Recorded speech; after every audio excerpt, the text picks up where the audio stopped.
Before I get into today's video, I'd just like to make clear that when I left my house around 20 minutes ago, it was glorious sunshine, and suddenly it's clouded over.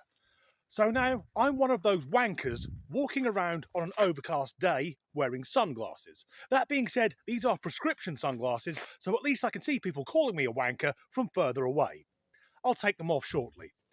So today's video doesn't have any real theme other than it's part of an ongoing series of people who've recorded themselves and then posted the footage on the internet of their own free will, or as we'll see in at least one clip, a person who's been recorded by a professional film crew who has presumably signed a release form. Ladies and gentlemen, boys and girls, and attention-seeking non-binary fucktards, welcome to People Being Awful Part 6. So, the first person we'll meet is a fetishist, and it's a fetish I don't understand, and I'm happy to go to the grave in ignorance. This is a member of a pup club. These used to just be men, but now some women are getting involved, who like to dress up as dogs. Now, they're not furries.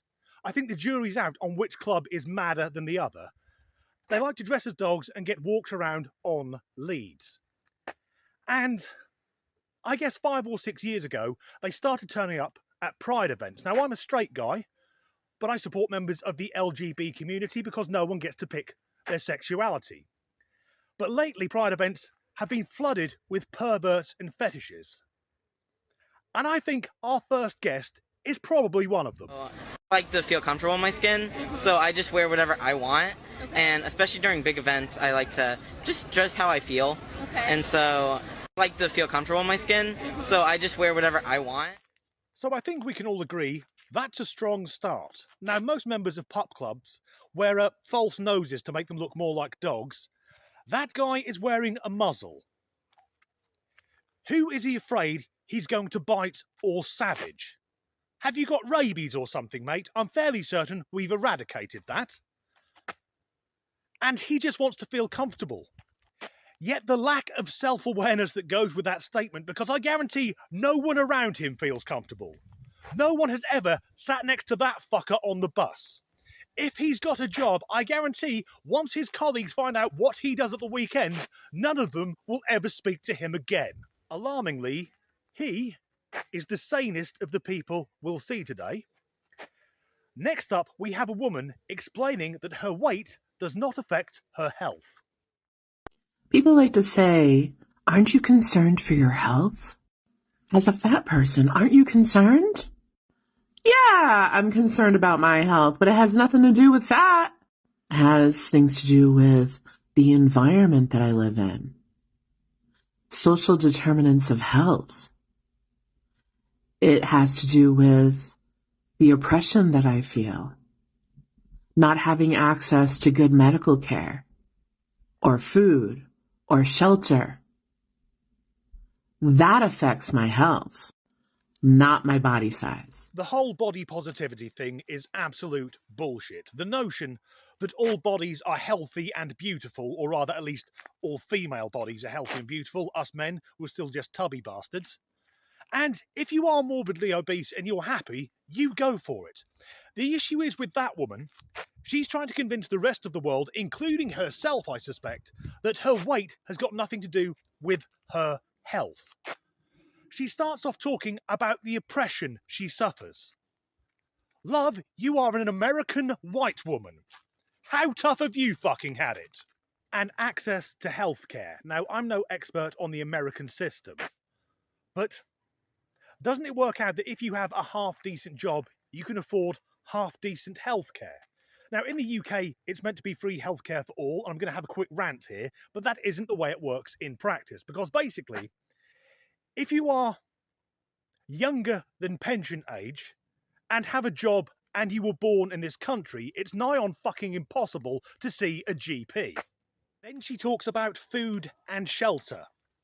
Love, we can all see you have access to food. There are not charitable organisations thinking, shit, we need to suspend aid to Ethiopia because that tubby lass hasn't eaten for 20 minutes. And shelter? I'm just guessing she isn't homeless because she's wearing a full face of makeup. And with a face that size, it's got to take a while. I doubt she puts on foundation with a brush. I bet she's got some bloke with a trowel. Next up, we have a 35-year-old man who looks like he's just began at high school, explaining why he doesn't have any wrinkles or laughter lines, and demonstrating the way he laughs. This is plain fucking weird.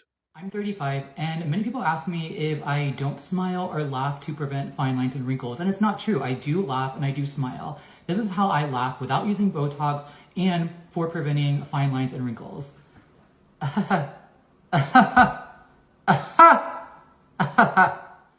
If I told someone a joke and they reacted by laughing in that fashion, my immediate thought would be, what can I use as a weapon? I'm not entirely sure that he's human. It put me in mind of Captain Scarlet and the Mysterons, a puppetry series by Jerry Anderson, who'd previously done Thunderbirds and Stingray.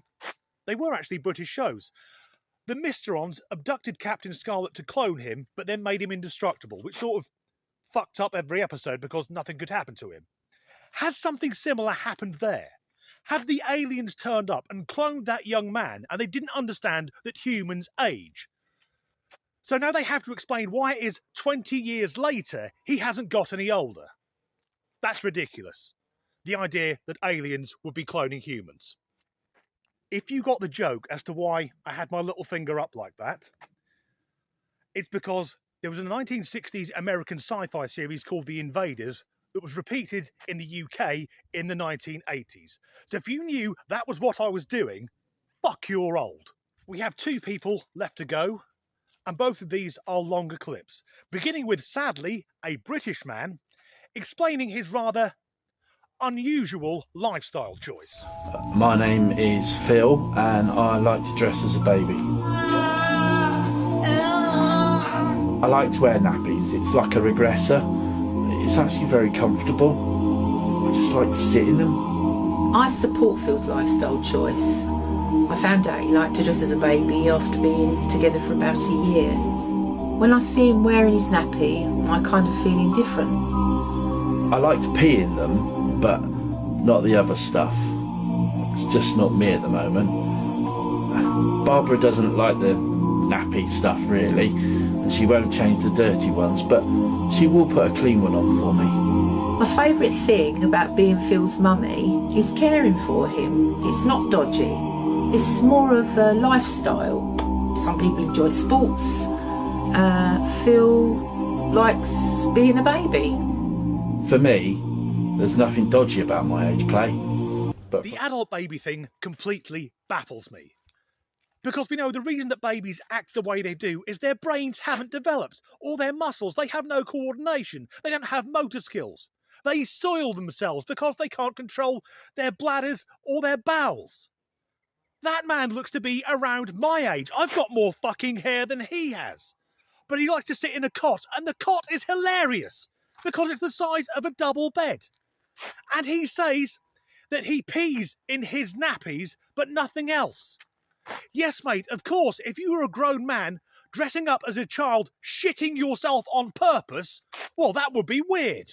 And his partner, and let's be blunt, it looks like she's had a rough life. Maybe her paper round went to the top of Ben Nevis. She likes taking care of him. She won't change his dirty nappies, but she'll put clean ones on.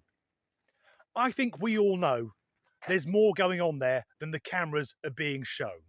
Some proper weird shit. I'll bet that she breastfeeds him. And it looks like the guy works in the building trade. I wouldn't want anyone making something, some form of construction, knowing that he goes home and plays with fucking wooden blocks. And shockingly, the last person we'll see is even stranger.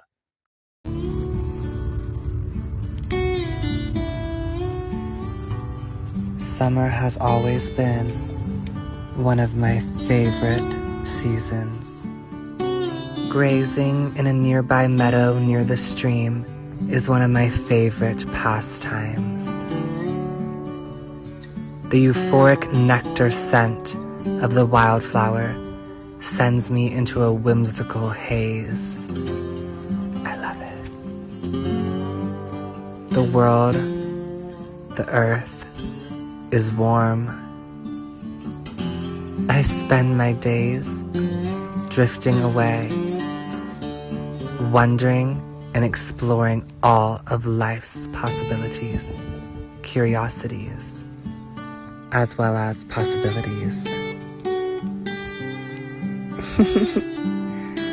I am free. I am whimsy. All life is precious if given the chance to explore all the possibilities. Who are you? Do you moo? I do.